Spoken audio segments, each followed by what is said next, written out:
Okay, it's Brian Rose. I'm going live right now here. We're at Bardcast headquarters, and I am expecting Alan Green to be here and going live in about 2 minutes. And look, I'll be honest. I'm a little worried. I'm a little concerned. I'm not one to be paranoid. I'm not one to engage in conspiracy theories, but there's a lot of people out there that would probably prefer this Bardcast show with Green and Delahoyt and Dunn does not happen. We've heard Ofcon coming out and telling any broadcaster here in the UK they're not allowed to talk about certain things, including Shakespeare and Stratford. all that stuff that's related. Obviously, our last video with Alan went super viral, pardon the term, and is watched 2 or 3 dozen times around the world. That's that I can count. I can't even count probably more of those views. And he's saying some big things about what's happening in this world that are completely counter to the church's story and to the mainstream media's narrative. And, Alan lives in a tent. I'm worried about him even getting here. I'm worried about him even getting in the building. I'm worried about all sorts of stuff. I don't know if our internet connection is going to work. I don't know if we're going to be able to stream this thing, but I'm hoping we are. We're obviously pushing through with this. I don't know what the ramifications are going to be. When Alan spoke in 2016, there were comments that said, Brian, enjoy your shadow ban because your channel will never be the same again because you're just not going to get any kind of traffic like you normally would. So I'm a little worried, but I really feel like this is the right thing to do. And honestly, it's because of you. I mean, all of you showed me this is the right thing to do.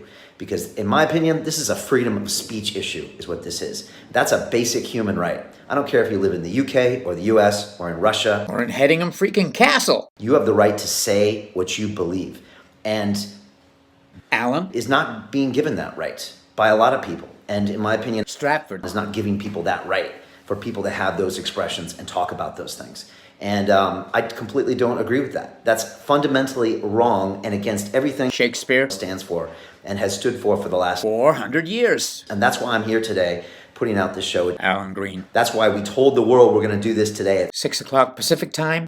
Because honestly, part of me thought I'm not going to tell anyone and we're just going to go live in case there was a problem. But I think it's really important that we show the world that we are not going to put up with any type of limits on our freedom of speech or any type of limits on having these conversations. And look, I don't agree with everything Alan says. I don't. But I will fight to the death for his right to be able to say it.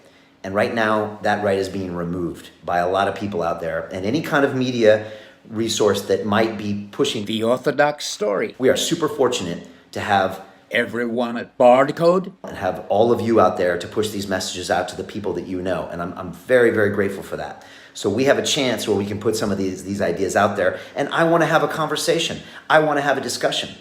I'd actually like a sanctioned industry-wide report done on 12th night. Why don't we have it really worked on and analyzed for a year to where we can really talk about MOAI. Maybe this conversation can start that. Maybe this conversation can start more specific testing about what's going on with 624 and 426. Maybe this will start something more happening than just trusting everything we read about the sonnets. Or in the UK here, shutting our mouths because we're not allowed to question the folio, which is that boggles my mind.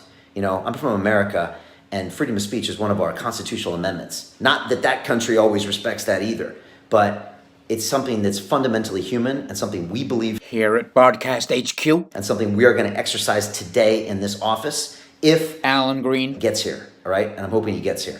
If he gets here, we're going live at 6 PST, and we're going to push more of these ideas out there and see what's going on. And again, I do know that this is a tricky time right now, and these views are not enjoyed and are not believed in by a lot of people in the world because they challenge Stratford, they challenge the global elite, they challenge Church of England, they challenge everything. So, and look, I know we're going to get a lot of heat for this, and I've had many people tell me not to broadcast again with Alan Green. But again, we fundamentally believe that what we're doing here is correct, and I fundamentally believe in the freedom of speech of humans and other species. And that's what we're going to go on live today. So that's what's happening. Again, I hope you can watch this at 6 p.m. If you can, save a copy of this, download it on your computer, whatever you can do. I'd like as many people to have a copy of this out there just in case something funny happens. I don't know if something's funny is going to happen to Bardcast, to me, to Alan, to, I don't know. Or maybe everything's going to be fine. I don't know. But let's just be careful just in case that happens. Okay, I just heard Alan's here. We're going live in about 2 minutes, so stay tuned.